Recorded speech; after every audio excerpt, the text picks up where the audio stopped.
The Wonderful Wizard of Oz, Chapter 4, The Road Through the Forest.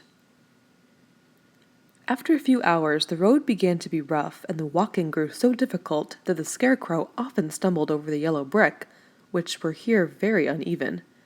Sometimes, indeed, they were broken or missing altogether, leaving holes that Toto jumped across and walked around. As for the Scarecrow, having no brains, he walked straight ahead, and so stepped into the holes and fell at full length on the hard bricks. It never hurt him, however, and Dorothy would pick him up and set him upon his feet again, while he joined her in laughing merrily at his own mishap. The farms were not nearly so well cared for here as they were farther back. There were fewer houses and fewer fruit trees, and the farther they went, the more dismal and lonesome the country became. At noon they sat down by the roadside, near a little brook, and Dorothy opened her basket and got out some bread. She offered a piece to the Scarecrow, but he refused. "I am never hungry," he said, "and it is a lucky thing I am not, for my mouth is only painted, and if I should cut a hole in it so I could eat, the straw I am stuffed with would come out, and that would spoil the shape of my head." Dorothy saw at once that this was true, so she only nodded and went on eating her bread. "Tell me something about yourself, and the country you came from," said the Scarecrow when she had finished her dinner. So she told him all about Kansas, and how gray everything was there, and how the cyclone had carried her to this queer land of Oz. The Scarecrow listened carefully and said, "I cannot understand why you should wish to leave this beautiful country and go back to the dry, gray place you call Kansas." "That is because you have no brains," answered the girl.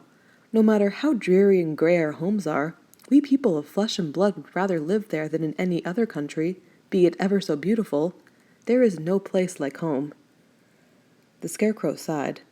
"Of course I cannot understand it," he said. "If your heads were stuffed with straw, like mine, you would probably all live in the beautiful places, and then Kansas would have no people at all. It is fortunate for Kansas that you have brains." "Won't you tell me a story while we are resting?" asked the child. The Scarecrow looked at her reproachfully and answered, "My life has been so short that I really know nothing whatever. I was only made day before yesterday. What happened in the world before that time is all unknown to me. Luckily, when the farmer made my head, one of the first things he did was to paint my ears, so that I heard what was going on. There was another Munchkin with him, and the first thing I heard was the farmer saying, 'How do you like those ears?' 'They aren't straight,' answered the other. 'Never mind,' said the farmer, 'they are ears just the same,' which was true enough. 'Now I'll make your eyes,' said the farmer. So he painted my right eye, and as soon as it was finished I found myself looking at him, and at everything around me with a great deal of curiosity, for this was my first glimpse of the world." "That's a rather pretty eye," remarked the Munchkin who was watching the farmer.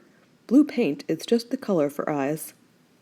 "I think I'll make the other a little bigger," said the farmer, and when the second eye was done I could see much better than before. Then he made my nose and my mouth, but I did not speak, because at that time I didn't know what a mouth was for. I had the fun of watching them make my body and my arms and legs, and when they fastened on my head at last I felt very proud, for I thought I was just as good a man as anyone. "This fellow will scare the crows fast enough," said the farmer. "He looks just like a man." "Why, he is a man," said the other, and I quite agreed with him. The farmer carried me under his arm to the cornfield and set me up on a tall stick, where you found me. He and his friend soon after walked away and left me alone. I did not like to be deserted this way, so I tried to walk after them, but my feet would not touch the ground, and I was forced to stay on that pole.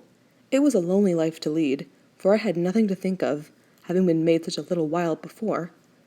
Many crows and other birds flew into the cornfield, but as soon as they saw me they flew away again, thinking I was a Munchkin, and this pleased me and made me feel that I was quite an important person. By and by an old crow flew near me, and after looking at me carefully, he perched upon my shoulder and said, "I wonder if that farmer thought to fool me in this clumsy manner. Any crow of sense could see that you were only stuffed with straw." Then he hopped down at my feet and ate all the corn he wanted. The other birds, seeing he was not harmed by me, came to eat the corn too, so in a short time there was a great flock of them about me. I felt sad at this, for it showed I was not such a good Scarecrow after all. But the old crow comforted me, saying, "If you only had brains in your head, you would be as good as a man of any of them, and a better man than some of them. Brains are the only things worth having in this world, no matter whether one is a crow or a man." After the crows had gone, I thought this over and decided I would try hard to get some brains. By good luck, you came along and pulled me off the stake, and from what you say, I am sure the Great Oz will give me brains as soon as we get to the Emerald City." "I hope so," said Dorothy earnestly, "since you seem anxious to have them." "Oh, yes, I am anxious," returned the Scarecrow. "It is such an uncomfortable feeling to know one is a fool." "Well," said the girl, "let us go," and she handed the basket to Scarecrow. There were no fences at all by the roadside now, and the land was rough and untilled. Towards evening they came to a great forest, where the trees grew so big and close together that their branches met over the road of yellow brick. It was almost dark under the trees, for the branches shut out the daylight, but the travelers did not stop and went on into the forest.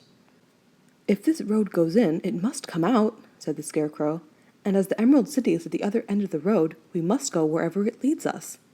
"Anyone would know that," said Dorothy. "Certainly. That is why I know it," returned the Scarecrow.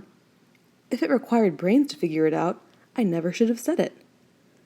After an hour or so, the light faded away, and they found themselves stumbling along in the darkness. Dorothy could not see at all, but Toto could, for some dogs see very well in the dark, and the Scarecrow declared he could see as well as by day. So she took hold of his arm and managed to get along fairly well. "If you see any house or any place where we can pass the night," she said, "you must tell me, for it is very uncomfortable walking in the dark." Soon after, the Scarecrow stopped. "I see a little cottage at the right of us," he said, "built of logs and branches. Shall we go there?" "Yes, indeed," answered the child. "I am all tired out." So the Scarecrow led her through the trees until they reached the cottage, and Dorothy entered and found a bed of dried leaves in one corner. She lay down at once, and with Toto beside her soon fell into a sound sleep. The Scarecrow, who was never tired, stood up in another corner and waited patiently until morning came.